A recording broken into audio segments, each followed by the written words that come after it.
Next, let's have a look what happens when we set this system into motion.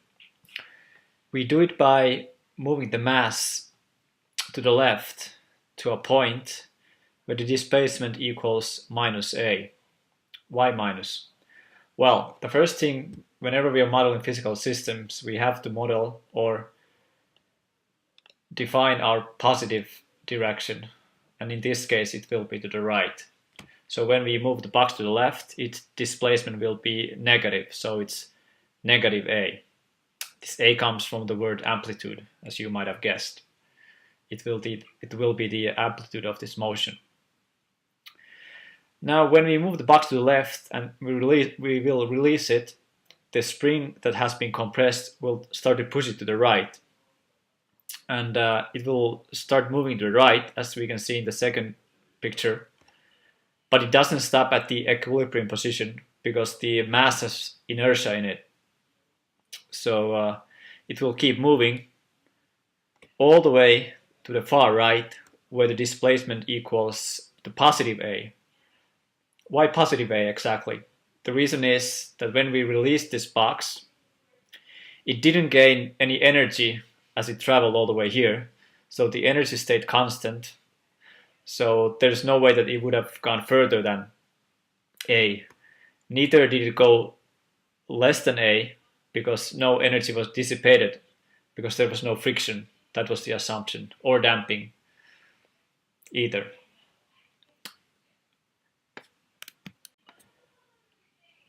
And now that we are at the far right, we see that the spring has been stretched by amount of x equal a, so we'll start to pull it to the left. And then the direction of the motion changes, and it will start moving to the left. It will speed past the equilibrium position at x equals 0, and will end up all the way to the x equals minus a position to the far left. So we have completed one full cycle of this motion, and then it will repeat all over again. These figures illustrate the position of the mass, but in physics we are also interested in what happens to the velocity and acceleration of the mass. So let's do a little table here, graph. So on this side we have a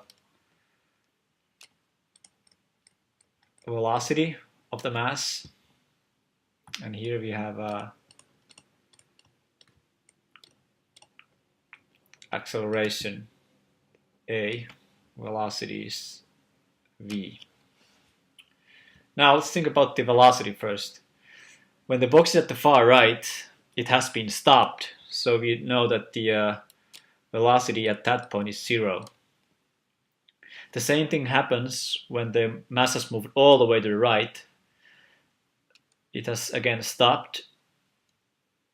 Oh, there.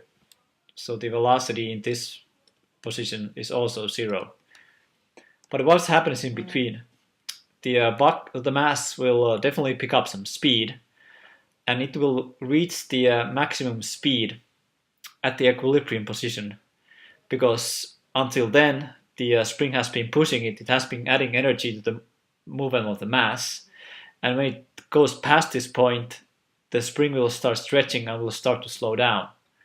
So the box or the mass has the maximum velocity at the equilibrium position. And when we start moving back, the same thing happens with the velocity in the opposite direction. So the mass will pick up speed, it will reach its maximum speed at the equilibrium position. But in this case, to be exact, the velocity is minus v max. It has the same magnitude v max, but its direction is to the left, hence the minus sign. And finally, it will go all the way to the left, and it stops, so the velocity will be 0. Then let's look at the acceleration. Like Newton taught us, force equals mass times acceleration. So acceleration will be the mass exerted on the body divided by its mass. So when we look at this expression, we are expecting large acceleration when f is large because the mass is constant. Where is f is large? Where is f large? F is large at the far right and far left positions. So in fact, in this case, we will have the maximum acceleration and it will be to the right. So we have positive acceleration. On the other hand, when we're at the far right, the force is to the left. So the acceleration must also be to the left. And because it's to the left, it will be negative. And because it's at the far right position, we have the maximum force there. So the acceleration will also be maximum. But like I said, it will be negative. And the far left position repeats here at the bottom. So this means that when we go from positive maximum acceleration into negative maximum, it must be zero somewhere in between. And in fact, the zero acceleration occurs at the equilibrium position. And that is because the force changes signs here. So it starts as a large force when the mass is on the far left. And as it gets closer to equilibrium position, the spring will be closest to its rest position. So it will be exerting a very little force. And exactly here, the force is zero, which means the acceleration is zero. And the same thing happens when we go the other direction, starting from the right. We reach the equilibrium position. The force changes direction, which means that the force must become zero there. So also the acceleration will be zero there. In the textbook, there are a couple of exercises that didn't provide answers, so let's look at them now. First, exercise A. The part A asks to say true or false. The object can have zero velocity and simultaneously non-zero acceleration. Okay, so where do we have zero velocity? At the far left, far right, far left, far left. So when v equals 0, what is acceleration? It's at the maximum. At the maximum. So it's definitely non-zero. So this is true. Okay, what about B? The object can have zero velocity and simultaneously zero acceleration. Okay, where's V0? So V is 0 at the far right and at the far left. In both these cases, the acceleration is at the maximum. So this is definitely false. As you can see from this figure, the velocity and acceleration are completely out of phase. When the other one is at the 0, the other one is at the maximum, and the other way around. Part C. The object can have zero acceleration and simultaneously non-zero velocity. So when A is 0, V is maximum, or V is minus V maximum. So V is definitely non-zero, so this is also true. And then part D asks if the object can have a non-zero velocity and non-zero acceleration at the same time. In fact, this is the most common case. So whenever the box is not at the far right or at the far left, its velocity is non-zero. So stretching all the way from here to x equals a, excluding these points. That's the area where the v is non-zero. What about acceleration then?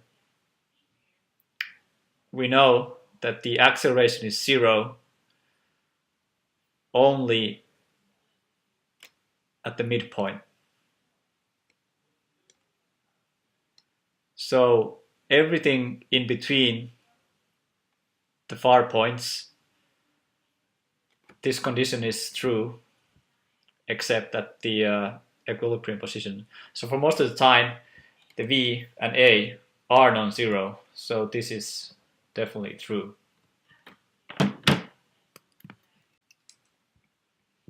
Then exercise B. The question is, a mass is oscillating on a frictionless surface at the end of a horizontal spring. Where, if anywhere, is the acceleration of the mass 0? Well, just looking at this figure, we can right away tell that the acceleration will be 0 at the equilibrium position. So the correct answer would be B, x equals 0. One more concept and exercise before we wrap this up. So the whole movement from the far left position to the far right and then all the way back is called a cycle. And the time it takes to complete one cycle is denoted as t. This is called the period. And period measured in seconds is in fact 1 over the frequency of the motion. And then we had a exercise C asking that if the frequency is 1.25 hertz, how long does it take to complete 100 oscillations? So the time to complete one oscillation would be 1 over f, which is 1 over 1.25, 1 over second. That's the definition of hertz. This will give us 0.8 seconds. So to complete 100 of these oscillations takes 100 times that, which is 8.